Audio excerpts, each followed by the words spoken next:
નમસ્કાર વિદ્યાર્થી મિત્રો, ગયા લેક્ચરમાં આપણે રોલિંગ ઘર્ષણ એના વિશે સમજ્યા હતા. ત્યાર પછી આપણે ઘર્ષણના લાભ, ઘર્ષણના ગેરલાભ, ઘર્ષણ ઘટાડવા માટેના ઉપાયો વગેરે જેવી બાબતોનો અભ્યાસ ગયા લેક્ચરમાં આપણે કરેલો. આજે આપણે એક નવો ટોપિક કે જેનું નામ છે વર્તુળમય ગતિ એના વિશે ચર્ચા કરી. ચેપ્ટર નંબર 4 એમાં છેલ્લે આપણે નિયમિત વર્તુળમય ગતિ એનો અભ્યાસ કર્યો હતો કે કોઈ r ત્રિજ્યાના વર્તુળાકાર પથ પર v જેટલી અચળ ઝડપથી ગતિ કરતા m દળના પદાર્થનો પ્રવેગ ac બરાબર v² ના છેદમાં r જેટલો હોય છે. આ સૂત્ર આપણે આ નિયમિત વર્તુળમય ગતિની થિયરીની અંદર મેળવ્યું. આ જે પ્રવેગ છે એને કેન્દ્રગામી પ્રવેગ કહેવાય, કારણ કે આ પ્રવેગની દિશા એ વર્તુળાકાર પથના કેન્દ્ર તરફ હોય છે, તેથી એને કેન્દ્રગામી પ્રવેગ અથવા તો ત્રિજ્યાવર્તી પ્રવેગ કહેવાય. બરાબર. કોઈ r ત્રિજ્યાના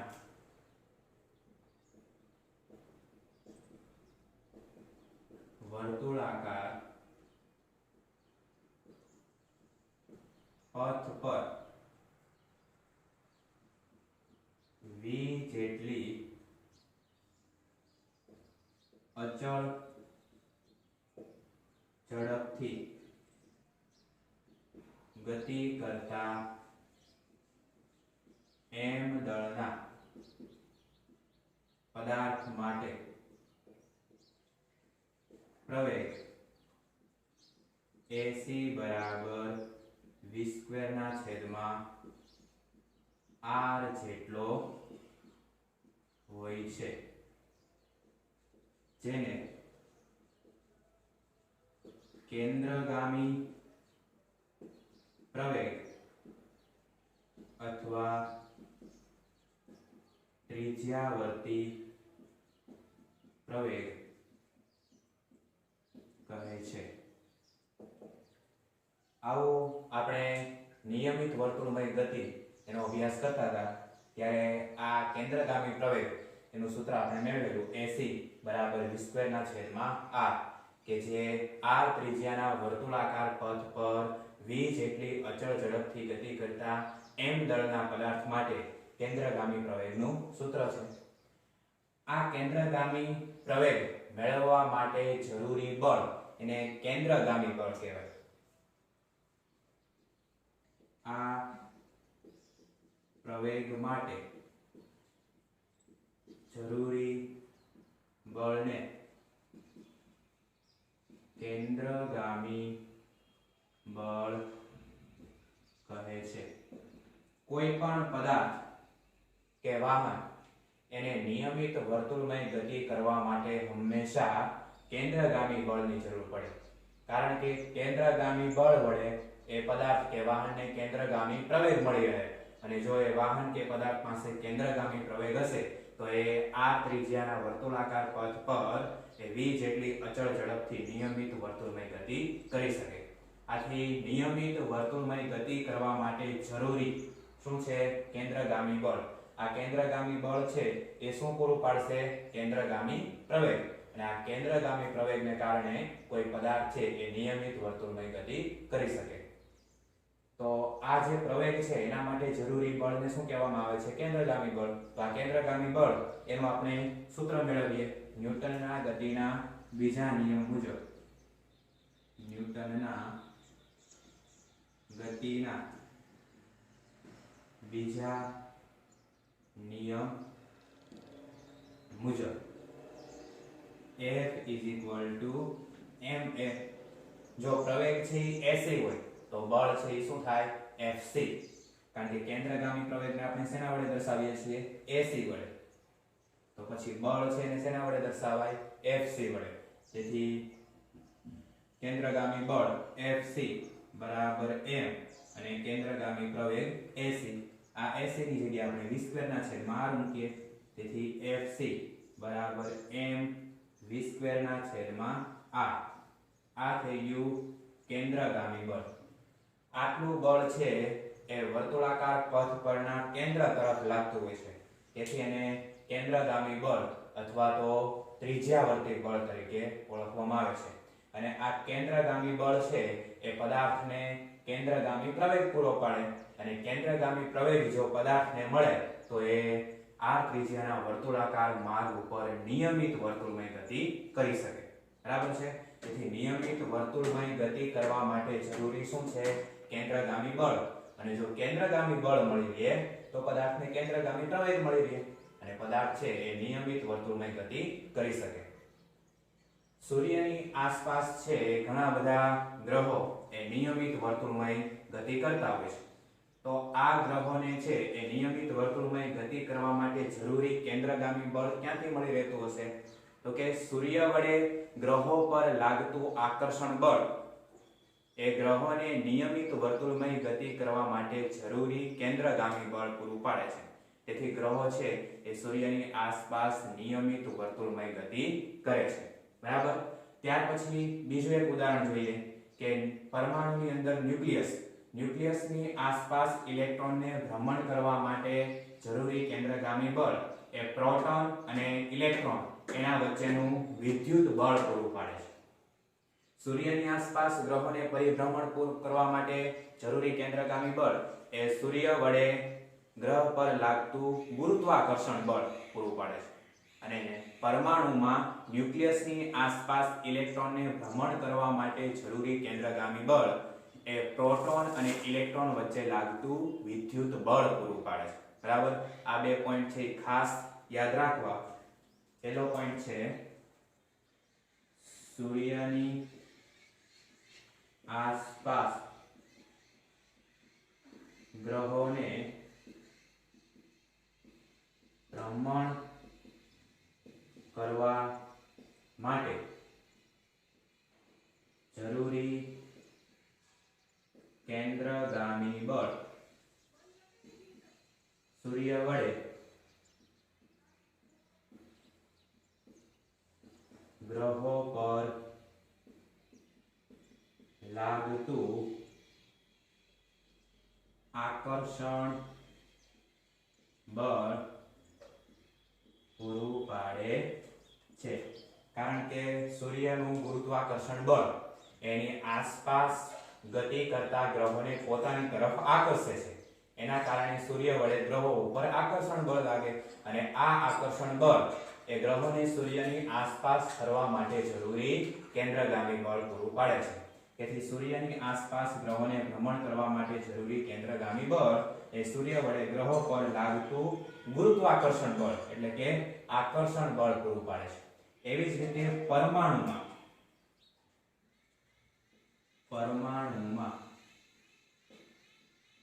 ન્યુક્લિયસની આસપાસ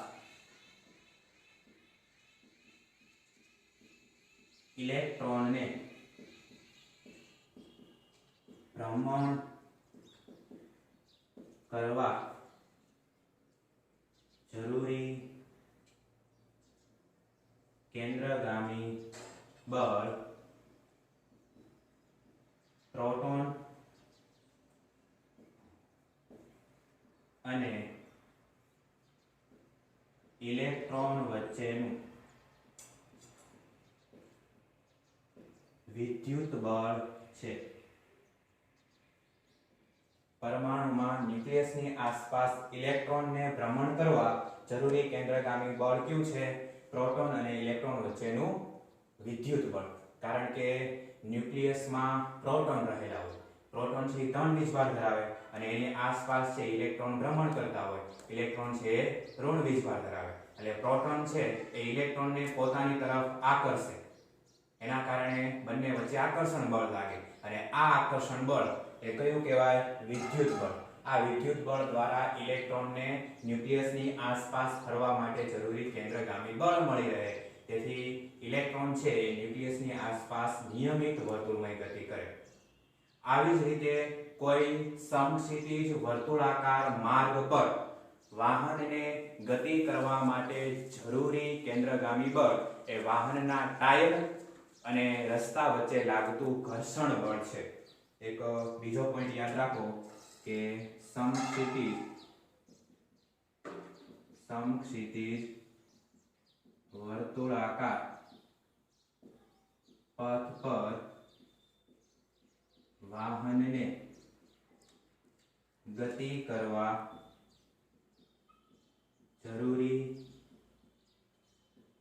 કેન્દ્રગામી બળ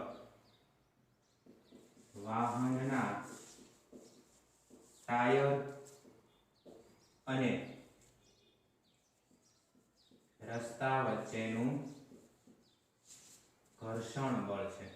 ખૂબ જ અગત્યનો પોઈન્ટ છે. સમક્ષિતિજ વર્તુળાકાર પથ ઉપર આવી સીધી જમીન હોય સમતલ, એના ઉપર આવો વર્તુળાકાર રસ્તો હોય, તો આ વર્તુળાકાર રસ્તા ઉપર વાહનને આમ ગતિ કરવી હોય તો એને કેન્દ્રગામી બળ જોઈએ. આ કેન્દ્રગામી બળ કોણ પૂરું પાડે? તો કે વાહનના ટાયર અને રસ્તા વચ્ચેનું ઘર્ષણ બળ એ વાહનને સમક્ષિતિજ વર્તુળાકાર પથ પર નિયમિત વર્તુળમય ગતિ કરવા માટે જરૂરી કેન્દ્રગામી બળ પૂરું પાડે છે. આમ કોઈ પણ પદાર્થ, વાહન, ગ્રહો, ઇલેક્ટ્રોન વગેરેને નિયમિત વર્તુળમય ગતિ કરવા માટે જરૂરી કેન્દ્રગામી બળ છે. અને આ કેન્દ્રગામી બળ વડે આ બધા જને શું મળી રહે છે? કેન્દ્રગામી પ્રવેગ. અને જો કેન્દ્રગામી પ્રવેગ એને મળી રહે તો આ બધા જ એ નિયમિત વર્તુળમય ગતિ કરે છે એમ કહેવાય. બરાબર? તો આ એક ટોપિક હતો વર્તુળમય ગતિ. આ વ્યવસ્થિત લખી નાખો. ત્યાર પછી આપણે આની અંદર એક બીજો ટોપિક જોઈએ કે સમક્ષિતિજ વર્તુળાકાર માર્ગે વાહનને ગતિ કરવા માટે સલામત ઝડપ કેટલી, એનું આપણે સૂત્ર મેળવીએ. બરાબર? હવે મિત્રો આપણે વર્તુળમય ગતિ સમજ્યા પછી એક મહત્વનો ટોપિક ભણીએ કે જેનું નામ છે સમક્ષિતિજ વર્તુળાકાર માર્ગે વાહનની મહત્તમ સલામત ઝડપ. જ્યારે કોઈ વાહન એ સમક્ષિતિજ વર્તુળાકાર માર્ગે ગતિ કરતું હોય તો એના માટે મહત્તમ સલામત ઝડપ કેટલી હોવી જોઈએ એનું આપણે સૂત્ર મેળવીએ. વ્યવહારમાં ઘણી વખત આપણે જોયું હશે કે જ્યારે કોઈ વાહનને આપણે આમ સમક્ષિતિજ રસ્તા ઉપર ચલાવતા હોઈએ અને રસ્તામાં વળાંક આવે તો જેટલી ઝડપથી આપણે સમક્ષિતિજ રસ્તા ઉપર વાહન ચલાવીએ છીએ એટલી જ ઝડપથી જો આપણે આ વળાંક લઈએ તો રસ્તામાં આપણે ફંગોળાઈ જઈએ છીએ. તો આવા વળાંકવાળા રસ્તા ઉપર વાહનની મહત્તમ સલામત ઝડપ કેટલી હોવી જોઈએ એના માટેનું આપણે સૂત્ર મેળવીએ. સમજો કે કોઈ સમક્ષિતિજ સમતલ છે, એના ઉપર આવો એક વર્તુળાકાર પથ છે. આ વર્તુળાકાર પથ ઉપર કોઈ એક કાર ગતિ કરે છે. તો આવા પથ ઉપર કારને સલામત રીતે ગતિ કરવા માટે એની મહત્તમ સલામત ઝડપ કેટલી હોવી જોઈએ એનું આપણે સૂત્ર મેળવીએ. તો અહીંયા આકૃતિમાં મેં એક સમક્ષિતિજ સમતલ પર આવો એક વર્તુળાકાર પથ દર્શાવેલો છે. આ વર્તુળાકાર પથ ઉપર ધારો કે કોઈ એક m દળનું વાહન, સમજો કે કાર ગતિ કરી રહ્યું છે, જેનું દળ m છે અને જે વર્તુળાકાર પથ ઉપર આ વાહન ગતિ કરે છે એની ત્રિજ્યા સમજો કે r છે. તો આ કારને આ વર્તુળાકાર પથ ઉપર સલામત રીતે ગતિ કરવા માટે એની મહત્તમ સલામત ઝડપ કેટલી હોવી જોઈએ એ આપણે મેળવવું છે. તો અહીં આકૃતિમાં સમતલ વક્રાકાર માર્ગે ગતિ કરતું વાહન બતાવ્યું છે. વાહનનું દળ m છે અને રસ્તાના વળાંકની ત્રિજ્યા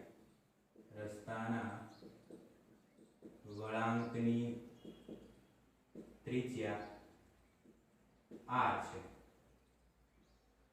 બરાબર? આકૃતિમાં આપણે એક સમતલ વક્રાકાર માર્ગે ગતિ કરતું એક વાહન દર્શાવ્યું છે. આ વાહન એનું દળ m છે અને વાહન જે વર્તુળાકાર રસ્તા ઉપર ગતિ કરે છે એ રસ્તાના વળાંકની ત્રિજ્યા કેટલી છે? r છે. હવે આ વાહનની મહત્તમ સલામત ઝડપનું સૂત્ર મેળવવા માટે આ વાહન ઉપર લાગતા બળો આપણે દર્શાવીએ. હવે રસ્તો છે આવી રીતે આમ વર્તુળાકાર છે, એના ઉપર વાહન છે આ રીતે આમ ગતિ કરે છે.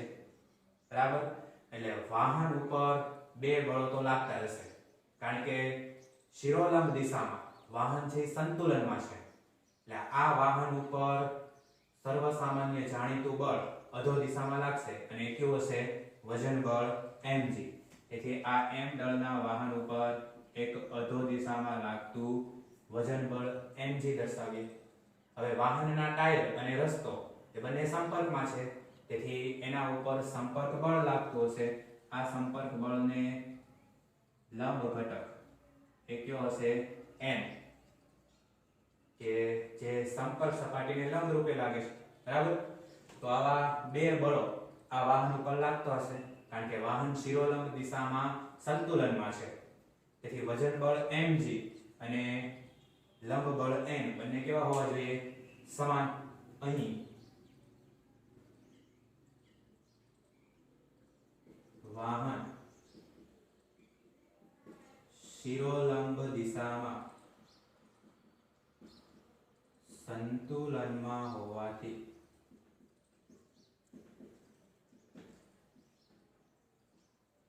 mg બરાબર n કારણ કે રસ્તો આવો વર્તુળાકાર છે એના ઉપર વાહન આમ ગતિ કરે છે તો એ વર્તુળાકાર માર્ગ ઉપર ગતિ કરે છે આ વાહન ઉપર એ નથી જતું કે નીચે પણ નથી આવતું તો શિરોલંબ દિશામાં આ વાહન કેવું છે સંતુલનમાં તો શિરોલંબ દિશામાં લાગતા બધા જ બળો કેવા હશે સમાન જેટલું નીચે તરફ બળ લાગે એટલું જ ઉપર તરફ બળ લાગતું હોય તો જ વાહન છે શિરોલંબ દિશામાં સંતુલનમાં રહી શકે તેથી અહીંયા વાહન ઉપર લાગતું વજન બળ અને લંબ બળ બંને સમાન હશે હવે કોઈ પદાર્થ કે વાહન એને વર્તુળમય ગતિ કરવા માટે કેન્દ્રગામી બળ જરૂરી છે હમણાં જ આપણે વર્તુળમય ગતિ એ થિયરીની અંદર ભણ્યા કે કોઈ પદાર્થ કે વાહન કે પછી ગ્રહો કે ઇલેક્ટ્રોન્સ આ બધા જને નિયમિત વર્તુળમય ગતિ કરવી હોય તો એના માટે જરૂરી શું છે કેન્દ્રગામી બળ તો અહીં આ વાહનને આ વર્તુળાકાર પથ ઉપર ગતિ કરવા માટે જરૂરી કેન્દ્રગામી બળ એ વાહનના ટાયર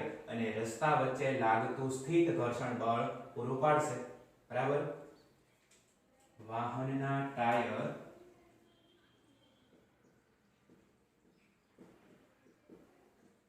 અને રસ્તા વચ્ચે લાગતું સ્થિત ઘર્ષણ બળ જરૂરી કેન્દ્રગામી બળ પૂરું પાડશે બરાબર વાહનના ટાયર અને રસ્તા વચ્ચે લાગતું સ્થિત ઘર્ષણ બળ શું પૂરું પાડશે જરૂરી કેન્દ્રગામી બળ તેથી વાહનની મહત્તમ સલામત ઝડપ તેથી વાહનની મહત્તમ સલામત ઝડપ એના માટે આ કન્ડિશન છે એનું પાલન થવું જોઈએ કે કેન્દ્રગામી બળ less than or equal to મહત્તમ સ્થિત ઘર્ષણ બળ કેન્દ્રગામી બળ less than or equal to મહત્તમ સ્થિત ઘર્ષણ બળ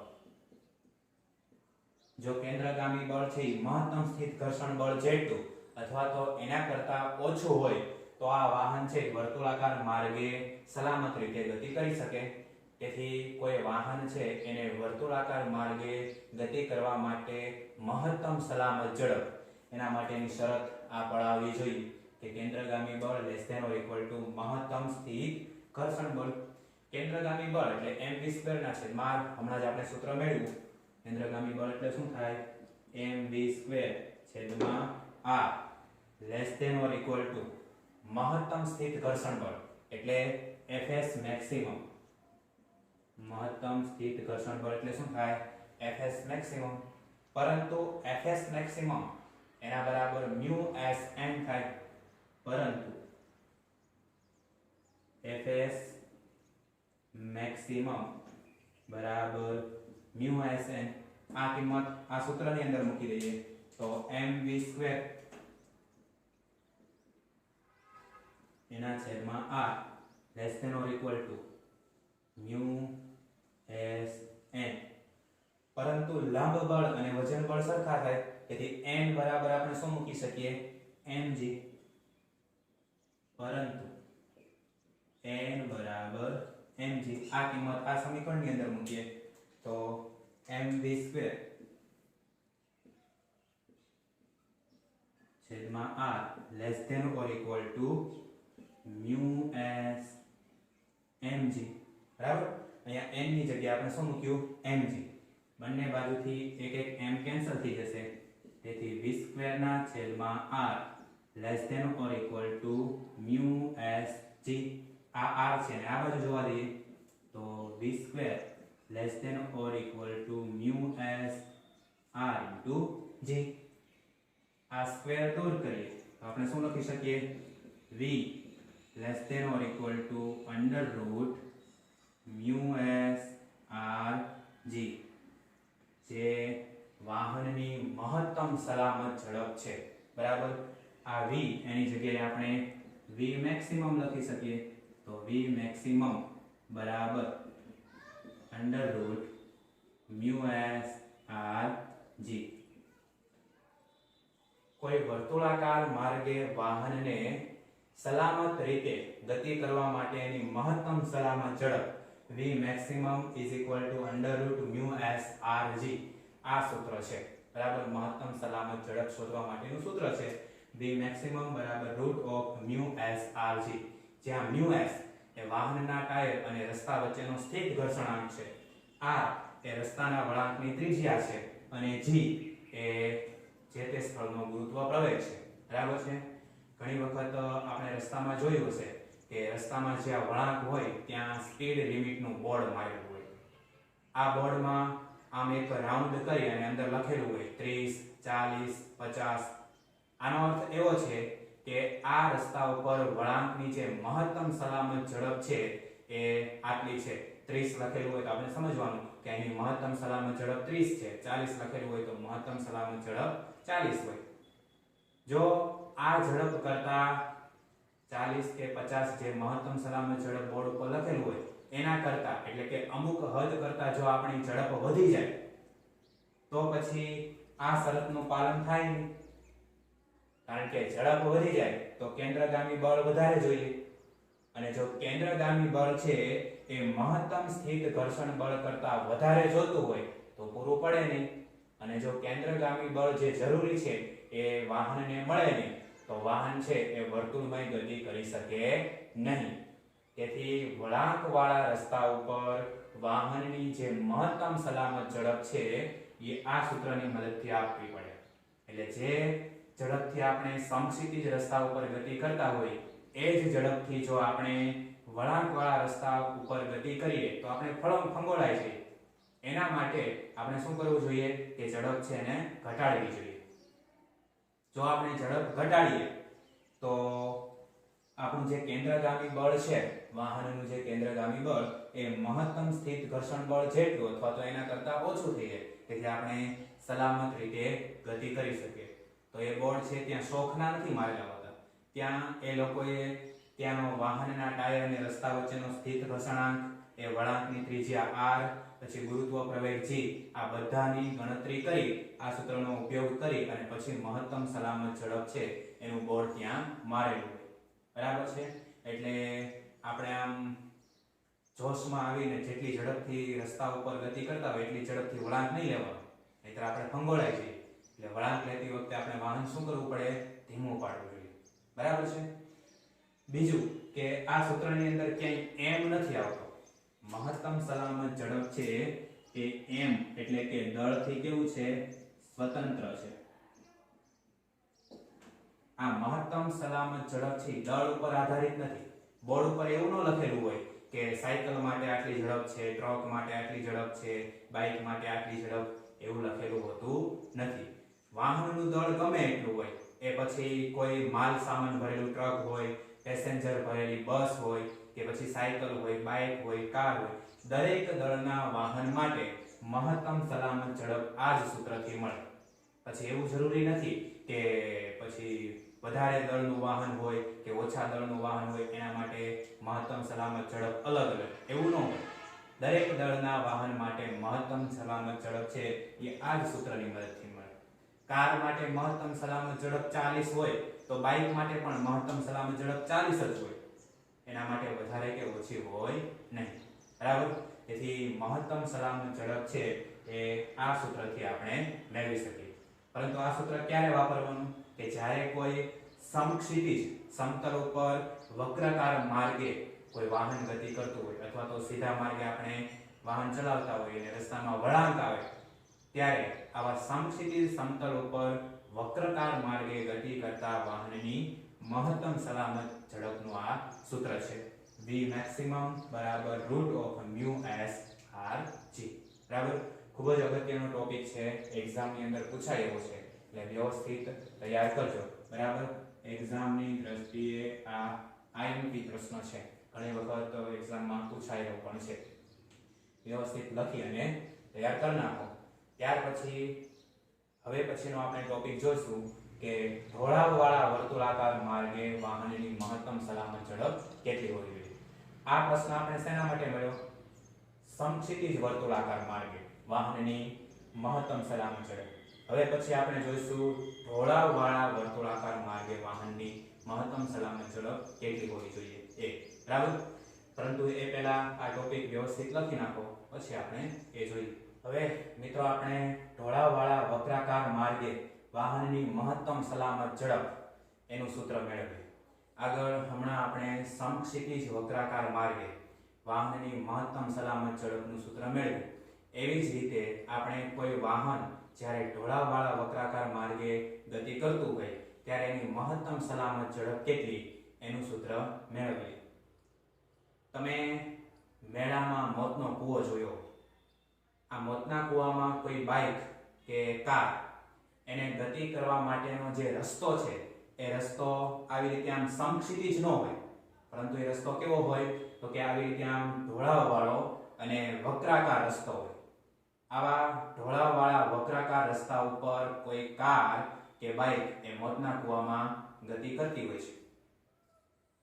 તો વ્યવહારમાં આવા ઢોળાવવાળા વક્રાકાર માર્ગે વાહનની મહત્તમ સલામત ઝડપ કેટલી એનું આપણે સૂત્ર મેળવીએ. એના માટે આકૃતિમાં દર્શાવ્યા મુજબ કોઈ એક થીટા ખૂણાવાળો એક ઢોળાવ આપણે વિચારીએ. બરાબર. થીટા ખૂણાવાળો એક ઢોળાવ આપણે વિચાર્યો છે. આ ઢોળાવ ઉપર આપણે એક m દળનું વાહન રાખેલું છે. વાહનનું દળ કેટલું છે? m. આવું m દળનું વાહન આ થીટા ખૂણાવાળા ઢોળાવ ઉપર રાખેલું છે. આ વાહન ઉપર લાગતા બળો દર્શાવીએ તો m દળના વાહન ઉપર લાગતું સર્વસામાન્ય અધો દિશાનું એક બળ કયું હશે? વજન બળ mg. હંમેશા નીચે તરફ લાગતું જ હોય છે. અને બીજું, આ વાહનની સપાટીને લંબ રૂપે લાગતું એક બળ એટલે લંબ બળ n હશે. હવે આ વાહન છે આવી રીતે આમ ઢોળાવવાળો અને વક્રાકાર માર્ગે આમ ગતિ કરે છે. બરાબર. તો આ વાહન છે આમ ઝડપથી ગતિ કરતું હશે તો વાહનની અપેક્ષિત ગતિ છે આમ નીચેથી ઉપર તરફ હશે. તમે મોતના કૂવાની અંદર જોયું હોય કે આ બાઇકનો ચાલક છે જ્યારે બાઇક ચલાવતો હોય આવા ઢોળાવવાળા વક્રાકાર માર્ગે ત્યારે આમ નીચેથી ચાલુ કરે તો જેમ જેમ બાઇકની સ્પીડ વધતી જાય એમ બાઇક છે આમ નીચેથી ઉપર તરફ ગતિ કરે. તો અહીંયા પણ એવું જ છે કે ઢોળાવવાળા વક્રાકાર માર્ગે વાહનને આવી રીતે આમ આપણે ઝડપથી ગતિ કરાવીએ તો વાહનની જે અપેક્ષિત ગતિ છે નીચેથી ઉપર તરફ છે. હવે આ વાહનની અપેક્ષિત ગતિ આમ ઉપર તરફ હોય તો એના ઉપર ઘર્ષણ બળ એ આ રીતે આમ નીચે તરફ લાગતું હશે. તેથી આ વાહન છે એના ઉપર ત્રણ બળ લાગે. વજન બળ mg, લંબ બળ n અને ઘર્ષણ બળ f એની અપેક્ષિત ગતિની વિરુદ્ધ દિશામાં. આવી અપેક્ષિત ગતિ છે એ વ્યવહારમાં પણ આપણે જોઈ શકીએ. એના માટે તમારે એક સ્ટીલનો ગ્લાસ લેવાનો.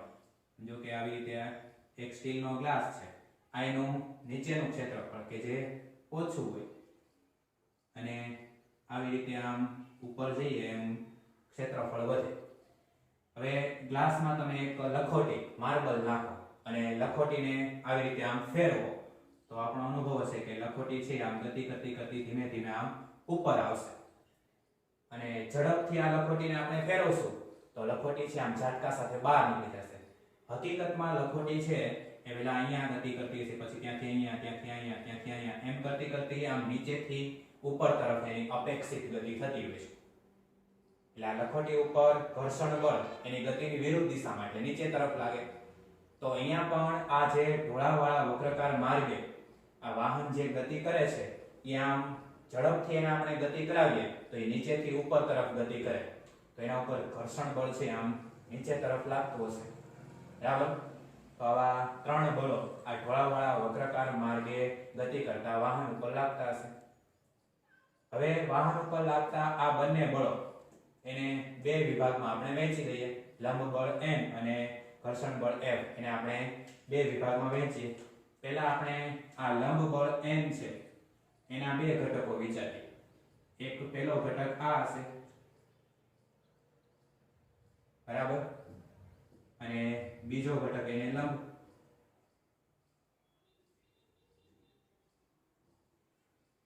હવે આ ખૂણો થીટા હોય, બરાબર, આ ખૂણો થીટા છે. આ સપાટીને લંબ આ છે અને આને લંબ આ છે. તો જો આ ખૂણો થીટા હોય તો આ પણ કેટલો થાય? થીટા જ થાય. તો લંબ બળનો થીટા ખૂણે ઘટક કેટલો થાય? n cos theta. અને cos થીટા ને લંબ ઘટક એ શું હશે? n sin theta. તેથી અહીંયા આપણે લંબ બળ એને બે ઘટકોમાં વહેંચ્યું, બરાબર. એક આ રીતે આમ n cos થીટા, બરાબર, લંબ બળનો થીટા ખૂણે ઘટક n cos થીટા અને cos થીટા ને લંબ n sin થીટા છે, બરાબર. એવી જ રીતે આ ઘર્ષણ બળ F એના પણ આપણે બે વિભાગ પાડીએ. આ આખો આપણે z વિચારીએ તો આ ખૂણો થીટા હોય તો આ ખૂણો પણ કેટલો થાય? થીટા જ થાય. ઘર્ષણ બળ F નો થીટા ખૂણે ઘટક F cos થીટા, બરાબર. આ ઘર્ષણ બળ F છે એનો થીટા ખૂણે ઘટક એટલે કેટલો થશે? F cos theta. અને F cos થીટા ને લંબ F sin થીટા થાય. આમ ઘર્ષણ બળના બે ઘટકો, ઘર્ષણ બળનો થીટા ખૂણે ઘટક F cos થીટા અને ઘર્ષણ બળનો થીટા ખૂણે જે ઘટક છે F cos થીટા એને લંબ F sin થીટા. તેથી અહીંયા આપણે લંબ બળના બે ઘટકો અને ઘર્ષણ બળના બે ઘટકો વિચારેલ છે. લંબ બળનો એક ઘટક n cos થીટા એને લંબ n sin થીટા. ઘર્ષણ બળનો એક ઘટક F cos થીટા અને એને લંબ F sin થીટા. તેથી હવે આપણે આ લંબ બળ n અને ઘર્ષણ બળ F એની જગ્યાએ એના ઘટકો ધ્યાનમાં લઈશું, બરાબર. હવે આ વાહન છે એ આવા ઢોળાવવાળા વક્રાકાર માર્ગે આવી રીતે આમ ગતિ કરે છે, બરાબર છે. તો વાહન શિરોલંબ દિશામાં સંતુલનમાં છે. શિરોલંબ દિશામાં વાહન સંતુલનમાં છે. આ વાહન ઉપર ઉપરની તરફ લાગતું બળ n cos થીટા અને નીચે તરફ બે બળ લાગે છે, F cos થીટા અને mg, બરાબર છે. સોરી, F sin થીટા અને mg. આવા બે બળો નીચે તરફ લાગે છે અને એક બળ n cos થીટા ઉપર તરફ લાગે. જો વાહન શિરોલંબ દિશામાં સંતુલનમાં હોય તો F sin થીટા mg બરાબર શું થવું જોઈએ? n cos theta. એટલે કે આ n cos થીટા બરાબર આ બંને બળોનો સરવાળો થાય તો જ વાહન છે એ શિરોલંબ દિશામાં સંતુલનમાં રહી શકે, બરાબર. આ બંને બળો સમાન મૂલ્યના હોવા જોઈએ. તેથી શિરોલંબ દિશામાં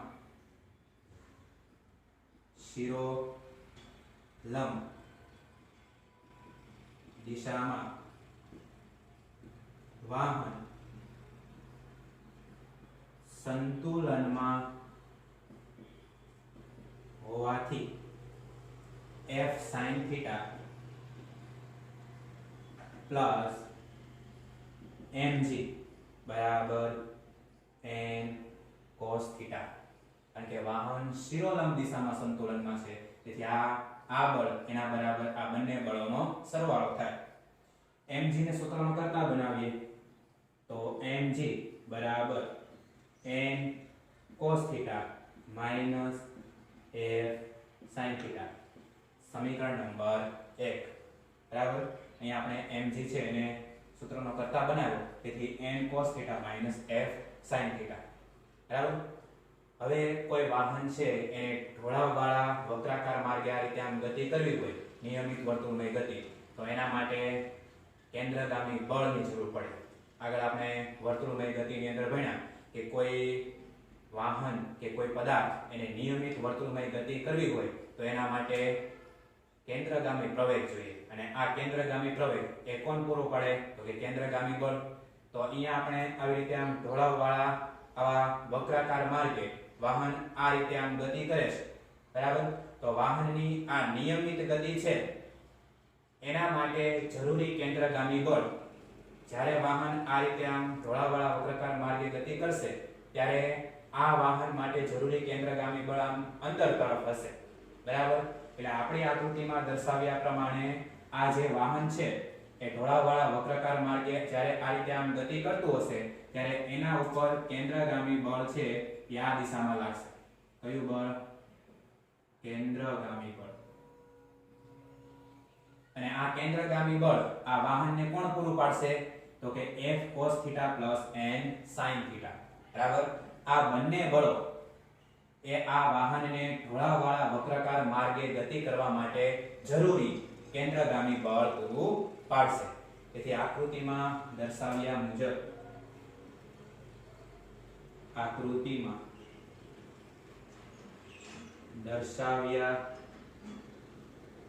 મુજબ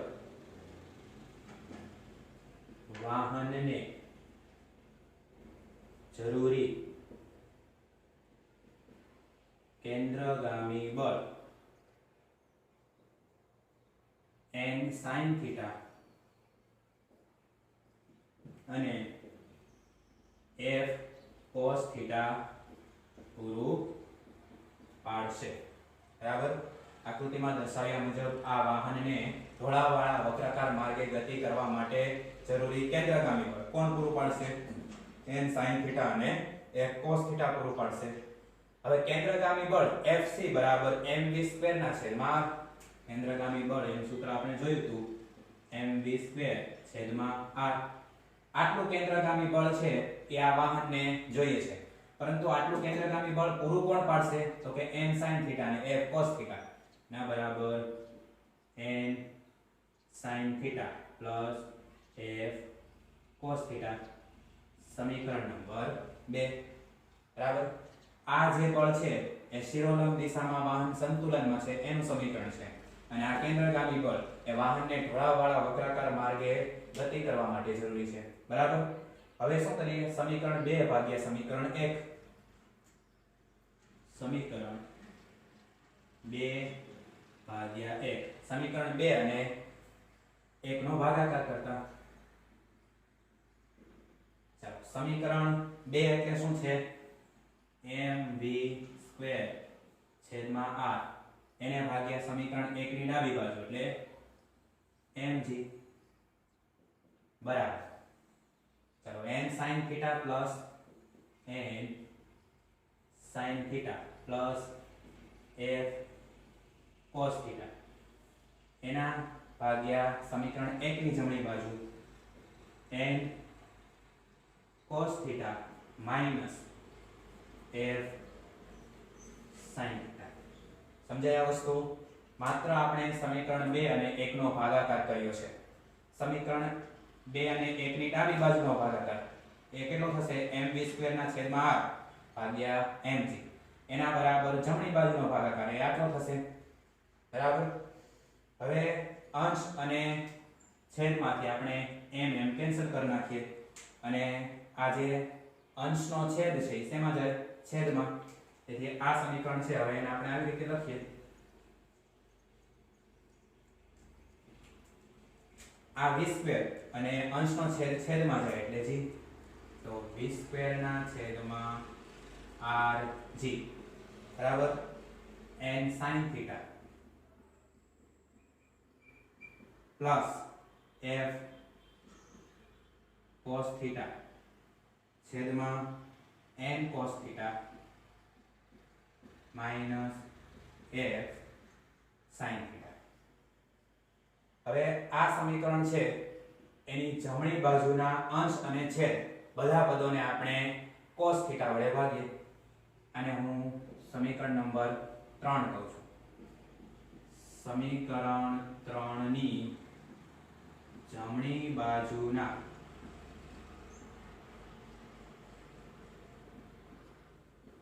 બધા પદોને cos થીટા વડે ભાગતા. બરાબર. આ સમીકરણ 3 છે, એની આ જમણી બાજુ છે, એના અંશ અને છેદના તમામ પદ એને આપણે cos થીટા વડે ભાગીએ. હું ડાયરેક્ટ ભાગાકાર કરું છું v² ના છેદમાં rg એમ, કારણ કે આપણે જમણી બાજુ છે એને જ માત્ર cos થીટા વડે ભાગશું એટલે ડાબી બાજુ as it is રહેશે v² ના છેદમાં rg એના બરાબર n sin થીટા ભાગ્યા cos થીટા એટલે શું આવશે tan થીટા. એટલે આ મેં પહેલા પદ છે એને cos થીટા વડે ભાગ્યું n એમ sin ભાગ્યા cos એટલે tan plus f cos theta ભાગ્યા cos થીટા એટલે 1 થઈ જાય એટલે માત્ર વચ્ચે શું f છેદમાં n એમ cos થીટા ભાગ્યા cos થીટા એટલે 1 માઈનસ f sin થીટા ભાગ્યા cos થીટા એટલે tan થીટા. બરાબર છે. તો આ સમીકરણ 3 ની જમણી બાજુના બધા જ પદોને આપણે શું કર્યું cos થીટા વડે ભાગ્યું. એટલે અહીંયા n એમ sin ભાગ્યા cos એટલે tan થીટા પ્લસ f એમ cos થીટા ભાગ્યા cos થીટા એટલે 1. અહીંયા n એમ cos થીટા ભાગ્યા cos થીટા એટલે 1 માઈનસ f એમ sin થીટા ભાગ્યા cos થીટા એટલે tan થીટા. બરાબર. તો આ સમીકરણ મળે. હવે જ્યારે v બરાબર v મેક્સિમમ ઝડપ છે કેવી કરી આપણે મેક્સિમમ કરીએ. હવે v બરાબર v મેક્સિમમ નામ લખીએ જ્યારે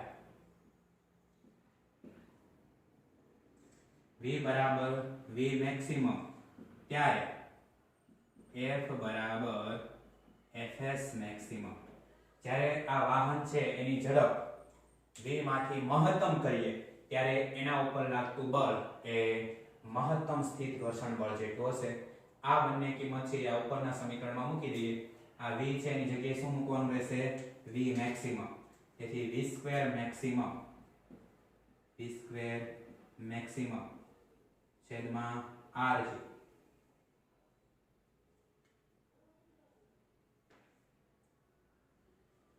v² મેક્સિમમ ના છેદમાં rg બરાબર n tan theta plus f ની જગ્યાએ શું આવશે fs મેક્સિમમ છેદમાં n એમ રહેશે f ની જગ્યાએ fs મેક્સિમમ tan થીટા. બરાબર છે. આ સમીકરણની અંદર v બરાબર v મેક્સિમમ હોય ત્યારે f બરાબર fs મેક્સિમમ આપણે મૂક્યું. પરંતુ fs મેક્સિમમ બરાબર μsn થાય. પરંતુ fs મેક્સિમમ બરાબર μsn આ કિંમત આ સમીકરણની અંદર મૂકી દઈએ તો v² મેક્સિમમ છેદમાં rg એના બરાબર n tan theta plus fs maximum એટલે μsn છેદમાં n એમ માઈનસ fs મેક્સિમમ તો μsn tan થીટા એમ. બરાબર. આ સમીકરણમાં આપણે fs મેક્સિમમ બરાબર μsn મૂક્યું એટલે આવું સમીકરણ મળે. હવે અહીંયા જમણી બાજુ આ સમીકરણની જમણી બાજુનું જે પદ છે એમાં આપણે અંશ અને છેદમાંથી n કોમન કાઢી લઈએ તો અંશ અને છેદમાંથી n કોમન નીકળે તો ઉડી જાય. તો પદ આવું મળશે આપણને v² મેક્સિમમ છેદમાં g બરાબર આ n કોમન કાઢી લઈએ વધે શું tan થીટા પ્લસ અહીંથી n કોમન નીકળી જાય એટલે μs છેદમાં અહીંથી n કોમન નીકળી ગયો એટલે 1 માઈનસ μs tan થીટા. બરાબર. અંશ અને છેદમાંથી આપણે n ને કોમન કાઢી નાખ્યા એટલે ઉડી જાય તો વધે શું v² મેક્સિમમ ના છેદમાં g બરાબર tan થીટા પ્લસ μs છેદમાં 1 માઈનસ μs tan થીટા. હવે અહીંયા સોરી rg આવશે. બરાબર. હવે આ rg છે ને આ બાજુ જોવા દઈએ તો v² મેક્સિમમ બરાબર rg tan theta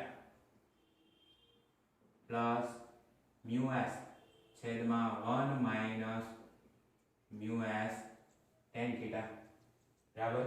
આ rg છે ને બરાબર ને આ બાજુ જોવા દઈએ તો ગુણાકારમાં તો v સ્ક્વેર મેક્સિમમ બરાબર rg પછી આ પદ છે એ એમને નીચે લખેલું છે. હવે આ બાજુથી સ્ક્વેર કાઢી નાખીએ તો v મેક્સિમમ બરાબર root of rg tan theta plus mu s છેદમાં 1 minus mu s tan theta બરાબર.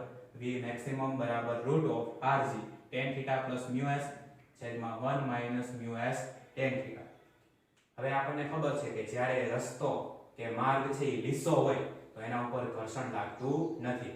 ગયા લેક્ચરમાં આપણે ઘર્ષણ બળના લાભ ગેરલાભ અને ઘટાડવાના ઉપાયો જોયા હતા. એમાં આપણને ખબર છે કે જ્યારે કોઈ સપાટી અને રસ્તા વચ્ચેનું ઘર્ષણ શૂન્ય કરી દે એટલે સપાટી લીસી થઈ જાય તેથી કોઈ ઘર્ષણ બળ લાગતું નથી. તો અહીંયા આપણે લખીએ કે લીસા માર્ગે ઘર્ષણ લાગતું ન હોવાથી મ્યુ s બરાબર 0. આ મ્યુ s છે એ ખરેખર સ્થિત ઘર્ષણાંક છે. વાહનના ટાયર અને રસ્તા વચ્ચે લાગતું ઘર્ષણ એને આપણે મ્યુ s કહીએ છીએ. સ્થિત ઘર્ષણાંક મ્યુ s બરાબર 0 છે બરાબર. કારણ કે દિશામાં કે ઘર્ષણ લાગતું જ નથી તેથી મ્યુ s બરાબર 0. આ કિંમત છે આપણે આની અંદર મૂકીએ તો v મેક્સિમમ બરાબર રૂટ ઓફ rg આ tan theta. આ મ્યુ s એટલે 0 એટલે પ્લસ 0 લખવાની જરૂર નથી. છેદમાં 1 minus mu s tan theta. Mu s એટલે 0 0 into tan theta એટલે 0 થઈ જાય. 1 છેદમાં છે ન લખો તો ચાલે. તેથી લીસા માર્ગે ઘર્ષણ લાગતું ન હોવાથી આ કન્ડિશન આપણને મળે v મેક્સિમમ બરાબર root of rg tan theta. એટલે જ્યારે કોઈ વાહન છે એ ઢોળાવાળા વક્રકાર માર્ગે ગતિ કરતું હોય ત્યારે વાહનની મહત્તમ સલામત ઝડપ એ આટલી છે બરાબર. અને જ્યારે કોઈ વાહન છે એ ઢોળાવાળા વક્રાકાર માર્ગે ગતિ કરતું હોય પણ એ માર્ગ છે એ લીસો હોય ઘર્ષણ રહિત ત્યારે એની મહત્તમ સલામત ઝડપ v maximum = root of rg tan theta છે. હવે જ્યારે કોઈ વાહન છે એ આટલી ઝડપથી ગતિ કરતું હોય v maximum = root of rg tan theta જેટલી ઝડપથી ગતિ કરતું હોય ઢોળાવાળા વક્રકાર માર્ગે ત્યારે ઘર્ષણ લાગતું નથી. એના માટે જરૂરી કેન્દ્રગામી બળ પૂરું પાડવામાં ઘર્ષણ બળનો કોઈ ફાળો નથી. ફરીવાર કહું કે જ્યારે કોઈ વાહન આટલી ઝડપથી એટલે કે v maximum બરાબર root of rg tan theta જેટલી ઝડપથી ઢોળાવાળા વક્રાકાર માર્ગે ગતિ કરતું હોય ત્યારે એના માટે જરૂરી કેન્દ્રગામી બળ પૂરું પાડવા માટે ઘર્ષણ બળનો કોઈ ફાળો નથી. તેથી જ્યારે કોઈ વાહન છે એ આટલી ઝડપથી ઢોળાવાળા વક્રાકાર માર્ગે ગતિ કરશે ત્યારે ટાયર અને રસ્તા વચ્ચે લાગતું ઘર્ષણ છે એ ન્યૂનતમ હશે. ટાયર અને રસ્તા વચ્ચે લાગતું ઘર્ષણ કેવું હશે? ન્યૂનતમ હશે. ત્યારે જે વાહનની ઝડપ છે એને ઓપ્ટિમમ ઝડપ કહેવાય. કેવી ઝડપ કહેવાય? ઓપ્ટિમમ ઝડપ. અને આ ઓપ્ટિમમ ઝડપ એને VO વડે બતાવાય તો VO બરાબર rg tan theta બરાબર. VO બરાબર root of rg tan theta થાય. જ્યાં VO છે એ ઓપ્ટિમમ ઝડપ છે. ઓપ્ટિમમ ઝડપ ક્યારે કહેવાય? તો કે જ્યારે કોઈ વાહન છે એ આટલી ઝડપથી ઢોળાવાળા વક્રકાર માર્ગે ગતિ કરતું હોય ત્યારે વાહનના ટાયર અને રસ્તા વચ્ચેનું જે ઘર્ષણ છે એ ન્યૂનતમ હોય ત્યારે વાહનની જે ઝડપ છે એને ઓપ્ટિમમ ઝડપ કહેવાય. અને આ ઓપ્ટિમમ ઝડપ VO બરાબર root of rg tan theta જેટલી હોય. હવે જ્યારે વાહનની ઝડપ એ v less than v0 એટલે કે વાહનની ઝડપ છે એ ઓપ્ટિમમ ઝડપ કરતા ઓછી હોય ત્યારે ઘર્ષણ છે આમ ઉપર તરફ લાગે. વાહનની ઝડપ જ્યારે ઓપ્ટિમમ ઝડપ કરતા ઓછી હોય ત્યારે ઘર્ષણ છે ઉપરની તરફ લાગે એટલે વાહન છે આમ નીચે તરફ ગતિ કરે બરાબર છે.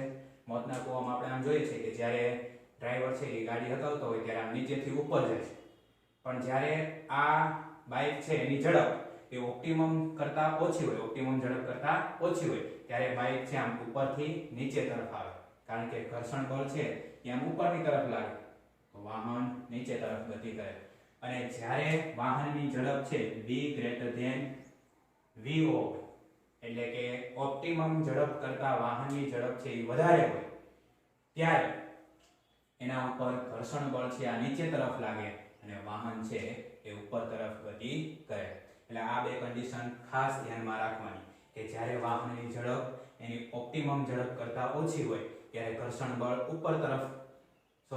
બળ નીચે તરફ લાગે એટલે વાહન ઉપર તરફ ગતિ કરે. અને જ્યારે વાહનની ઝડપ છે ઓપ્ટિમમ ઝડપ કરતા વધી જાય, બરાબર છે, v vo થઈ જાય, ત્યારે ઘર્ષણ બળ છે નીચે તરફ લાગે અને વાહન ઉપર તરફ ગતિ કરે.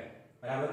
તો આ બંને કન્ડિશનો ખાસ યાદ રાખવી. અને આના ઉપરથી જ્યારે કોઈ ઢોળાવવાળા રસ્તા ઉપર આપણે વાહનને પાર્ક કરવું હોય તો એના માટેની કન્ડિશન છે tan θ less than or equal to μs. tan θ less than or equal to μs. આ જે કન્ડિશન છે એ શેની છે તો કે ઢોળાવવાળા રસ્તા ઉપર વાહનને પાર્ક કરવા માટેની શરત છે. જો આ શરતનું પાલન થાય તો જ આવા ઢોળાવવાળા રસ્તા ઉપર આપણે વાહન પાર્ક કરી શકીએ, નહીંતર કરી શકીએ નહીં. બરાબર. તો આ ત્રણ બાબતો છે ખાસ યાદ રાખ. તમે બાઇકની રેસમાં જોયું હશે, બાઇકની રેસ જ્યાં હોય એમાં આવી રીતે આમ વર્તુળાકાર રસ્તો હોય, બરાબર છે.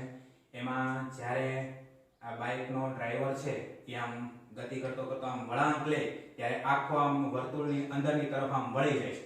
ઘણી વખત તમે જોયું હશે કે એના ગોઠણ પણ રસ્તા સાથે અડી જતા હોય. એનું કારણ શું તો કે બાઇકને છે આમ વળાંક લેવા માટે, સતત છે વર્તુળાકાર માર્ગે ગતિ કરવા માટે કેન્દ્રગામી બળ જોઈએ, બરાબર છે.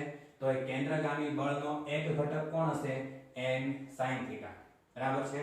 એટલા માટે આ બાઇકની જે રેસ છે એમાં વારંવાર વળાંક લેવા માટે એ ડ્રાઈવર છે આમ બાઇકને આમ નમાવતો હોય છે અને નમાવતો આવી રીતે આમ ગતિ કરતો હોય છે, બરાબર છે.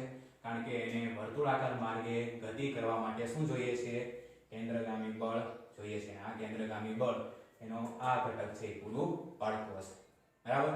તો આ છે ઢોળાવવાળા વક્રાકાર માર્ગે વાહનની મહત્તમ સલામત ઝડપ.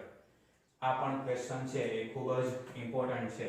એક્ઝામની અંદર આ ક્વેશ્ચન પણ વારંવાર પૂછાય છે, એટલે વ્યવસ્થિત તૈયાર કરજો, બરાબર. હવે આને અનુરૂપ કાંઈ જે ઉદાહરણના દાખલાઓ છે એ આપણે આવતા લેક્ચરમાં ગણીશું. તો એક ટોપિક આ ચેપ્ટરનો બાકી રહે છે એ છે યંત્રશાસ્ત્રના કોયડાઓ ઉકેલવા માટેની રીતો, બરાબર છે. તો વ્યવસ્થિત આજે ચાલેલા તમામ ટોપિક વર્તુળમય ગતિ, સમક્ષિતિજ વક્રાકાર માર્ગે વાહનની સલામત મહત્તમ ઝડપ અને ઢોળાવવાળા વક્રાકાર માર્ગે વાહનની મહત્તમ સલામત ઝડપ એના સૂત્રો લખી અને વ્યવસ્થિત તૈયાર કરજો. ખૂબ જ ઇમ્પોર્ટન્ટ છે. નીટની નીટમાં પણ, બોર્ડની એક્ઝામ માટે પણ અને 11માની જે તમારી એક્ઝામ લેવાય એના માટે પણ આ દરેક ટોપિક ઇમ્પોર્ટન્ટ હોવાથી વ્યવસ્થિત તૈયાર કરવા, બરાબર. ચાલો, અહીંયા સુધી આજે આપણે રાખીએ છીએ. જય હિન્દ, જય ભારત.